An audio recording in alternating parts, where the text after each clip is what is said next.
이번 영상은 어렵지 않은 비과세 요건 충족 시 평생 비과세 혜택이 가능한 보험 차익 비과세에 대해서 알아볼 텐데요.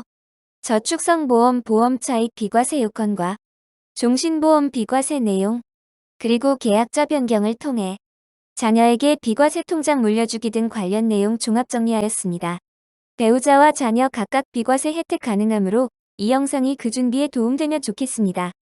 비과세는 일정한 과세 대상 물건에 대하여 과세를 하지 않는 것을 말하며 세금 감면과는 다르게 처음부터 과세 대상에서 제외됩니다. 즉 세금 감면은 일단 과세 대상에 포함되어 납세 의무 자체는 성립되지만 특별한 이유가 있는 경우 그 납세 의무의 일부 또는 전부가 면제되는 것인데 반해 비과세는 아예 과세 대상에 포함되지 않는 것에서 차이가 있습니다. 저축성보험의 보험차익 비과세는 소득세법 시행령 25조에 규정되어 있으며 목돈을 한꺼번에 납입하는 일시납일 때와 매월 일정한 금액을 납입하는 경우, 그리고 종신형 연금보험일 때로 규정되어 있습니다. 비과세 혜택은 배우자, 자녀 각각 한도만큼 받을 수 있습니다. 보험차익 비과세 요건을 간단히 보면 일정한 요건을 충족 시 목돈을 한꺼번에 납입하는 일시납일 때는 납입 금액이 1억 원 이하이면 가능하며 매월 납입하는 월납일 경우는 150만 원 이하이면 되고 종신형 연금이면 금액 한도 상관없이 비과세 혜택 가능합니다. 그리고 순수보장성 보험도 한도 없이 비과세 가능합니다. 보험차익 비과세 상품은 1994년 이래로 비과세 조건은 나쁘게 개정되어 오고 있고 그 한도도 지속적으로 축소되고 있습니다. 향후 비과세 상품이 다른 선진국들처럼 아예 없어질 가능성도 있기 때문에 가능할 때 관심 갖고 검토하는 것이 필요합니다. 저축성보험 일시납 비과세 요건은 납입원금이 1억 원 이하이어야 하며 일시납 및 월납 모두 적용이 됩니다. 1억 원의 기준은 납입할 보험료의 합계액을 말하며 목돈을 한꺼번에 납입하는 일시납과 매월 납입하더라도 5년 미만의 납입기간, 즉 2년, 3년, 4년 납입의 경우는 일시납 금액으로 간주합니다. 그리고 가입 후 10년 이상 유지를 해야 합니다. 저축성보험 월납 비과세 요건은 매월 적립식으로 몰보험료 150만 원 이하일 때이며 5년 이상 납입하고 10년 이상 유지해야 합니다. 기본 보험료 더하기 추가 납입 보험료를 합하여 연간 1,800만 원 한도입니다. 그리고 납입하는 보험료는 매월 균등해야 하며 선납은 6개월 이내만 허용됩니다. 만약 1년치를 선납하면 비과세를 받을 수 없게 됩니다.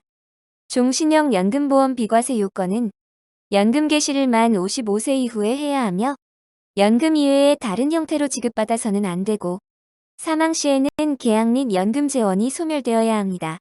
그리고 계약자, 피보험자, 수익자는 동일해야 하며 일단 연금을 개시하면 중도해지가 불가능합니다. 순수보장성 보험의 비과세 요건은 보험업 감독규정 제1-2조 3항에 규정되어 있으며 생존 시 지급되는 보험금이 없는 순수보장성 보험을 말합니다.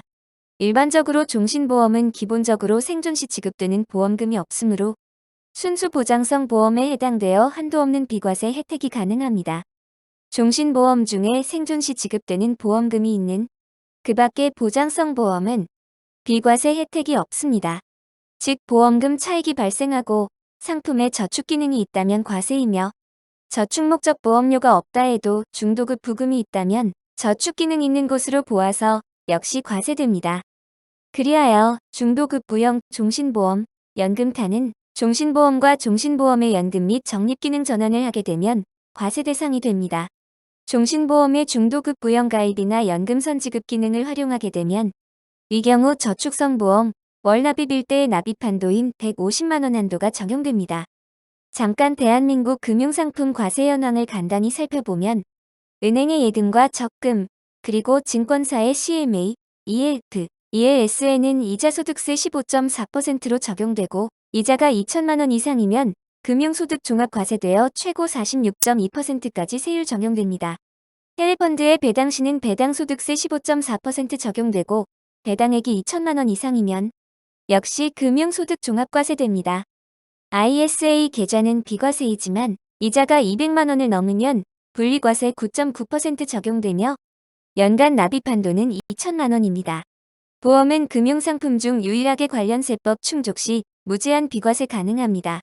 세후소득이 중요한데 적절한 보험 상품 활용은 절세에 큰 도움 될 수 있습니다. 우리나라에서 중요한 5대 세율은 종합소득세는 과세표준 5억 원 이상이면 46.2%이며 배당소득세도 2천만 원 이상이면 종합과세되어 최대 46.2%이고 상속세와 증여세는 30억 이상이면 최대 50% 세율이고 부동산 양도세는 3주택 이상일 경우 최대 77%의 세율 적용되며 이자가 2천만 원 이상일 때 금융소득 종합과세되어 최고 46.2% 세율 적용됩니다. 금융소득 과세 방법은 다음과 같습니다. 금융상품에 투자하여 소득이 발생하면 각 금융기관에서 15.4% 세율로 원천징수하게 되는데 2천만 원 미만이면 원천징수로 세금은 종결되지만 2천만 원 초과되면 다른 소득과 합산하여 다음해 5월 달에 종합소득세로 신고하여 납부하게 됩니다. 종합소득세 신고할 때는 이자소득, 배당소득, 사업소득, 근로소득, 연금소득, 기타 소득을 모두 합산하게 됩니다. 종합소득세 과세표준은 표와 같으며 과표가 5억 원을 초과하면 46.2%의 높은 세율이 적용됩니다. 때문에 종합소득세에 및포함되는 비과세 소득을 늘리는 것이 중요합니다. 종합소득세 세율은 과표가 1억 5천만 원 초과면 41.8%, 3억 원 초과면 44%, 5억 원 초과 시는 46.2%나 되는 엄청나게 높기 때문에 특히 일정 규모 이상 자산가 및 고소득자 분들에게 있어서 비과세 소득을 높이는 투자 전략은 중요할 수밖에 없고 그런 의미에서 보험차익 비과세는 아주 효율적인 선택이 될 수 있습니다. 보험차익 비과세 상품이 왜 매력적이냐 하면 비과세 요건을 충족하면 이자소득세, 금융투자소득세, 종합소득세, 건강보험료 등 4가지 사항 모두에 처음부터 해당이 없기에 알토란 같은 순소득이 되기 때문입니다. 그리고 이런 비과세 상품을 가입하였는데 나중에 관련 세법 등이 개정되면 어떻게 되는지도 궁금해하신 분들이 많으신데요. 소득세는 국세이며 국세기본법 18조는 새로운 세법에 따라 과세하지 않는다고 소급입법 금지를 규정하고 있습니다. 때문에 가입 당시 비과세이면 그 이후 세법이 어떻게 변경되더라도 영원히 비과세 혜택을 받게 되는 것입니다. 또한 보험차익 비과세 제도는 소득세법 시행령 25조 6항에 의하여 계약자 변경 후에도 비과세 혜택이 유지되기 때문에 증여 등으로 자녀나 손자녀를 위한 2에서 3세대 플랜으로 합법적인 절세 전략에 많이 활용되기도 합니다. 자녀에게 비과세 통장을 물려줄 수 있는데 부모가 보험료를 납부하는 계약자가 되고 피보험자는 상황에 따라 자녀 또는 부모로 하여 보험계약을 체결한 후에 일정 시점 후에는 계약자와 수익자 변경을 통해 합법적으로 자녀에게 비과세 통장을 물려줄 수 있습니다. 이때 증여세나 상속세 문제도 고려하여 진행하면 좋습니다. 이상으로 살펴본 보험차익 비과세 상품을 지금 준비하면 좋은 이유는 무엇일까요? 조만간 곧 적용될 4가지 확실한 변화가 예상되기 때문인데요. 먼저 금융비과세 축소 흐름인데 비과세 및 분리과세 혜택이 폐지될 가능성 높고 비과세 기능 활용도 악화되고 있는데 유니버셜 기능 제한 및 중도 인출이나 추가 납입 축소 및 향후 삭제될 가능성 높습니다. 그리고 계약자 변경 관련 내용인데 지금은 문제가 없지만 세법이 개정되어 계약자 변경을 제한하거나 불가능하도록 된다면 자녀 위원 플랜이 불가능해질 것입니다. 그리고 10차 경험 생명표 개정 시기가 임박하여 연금 지급률 하락될 것이므로 그 전에 비과세 상품을 준비하는 것이 현명한 선택이 될 것입니다. 이번 영상 통해 보험차익 비과세 내용을 전반적으로 살펴보았는데요.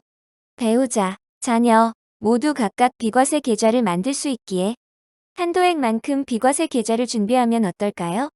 비과세 혜택은 선택하는 자의 권리이므로 비과세 조건이 더 나빠지기 전에 적극 검토하시면 좋을 것입니다.